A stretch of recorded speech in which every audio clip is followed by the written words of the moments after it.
प्राध्यापक, शिक्षक आणि माझ्या प्रिय मित्रमैत्रिणींनो, तुम्हा सर्वांना माझा नमस्कार. माझे नाव जान्हवी मोहन गायकवाड. मी आज तुम्हा सर्वांना स्वातंत्र्य दिनाबद्दल 2 शब्द सांगणार आहे, तरी तुम्ही ते शांतपणे ऐकून घ्यावे अशी माझी नम्र विनंती.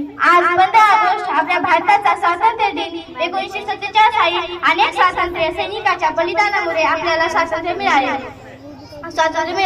महात्मा गांधी, नेताजी सुभाषचंद्र बोस, भगतसिंग यांच्यासारख्या महामानवांनी आपल्या देशासाठी योगदान दिले. अनेकता में एकता इस देश की शान है, अनेकता में एकता इस देश की शान है, इसीलिए गर्व से कहती हूँ मेरा भारत देश महान है, मेरा भारत देश महान है.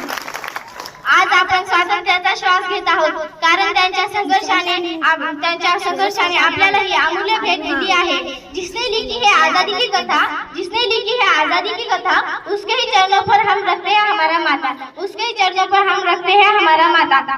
आज आपण ही जबाबदार नागरिक आणि स्वच्छता, शिक्षण शिस्तीचा स्वीकार करून आपण आपल्या भारताला अधिक महान बनवू शकतो. गुंज रहा दुनिया में जय हिंदुस्तान का नारा, गुंज रहा दुनिया में हिंदुस्तान का नारा, चमक रहा है आसमान में तिरंगा हमारा, चमक रहा है आसमान में तिरंगा हमारा. एवढे बोलून मी माझे 2 शब्द संपवते. जय हिंद.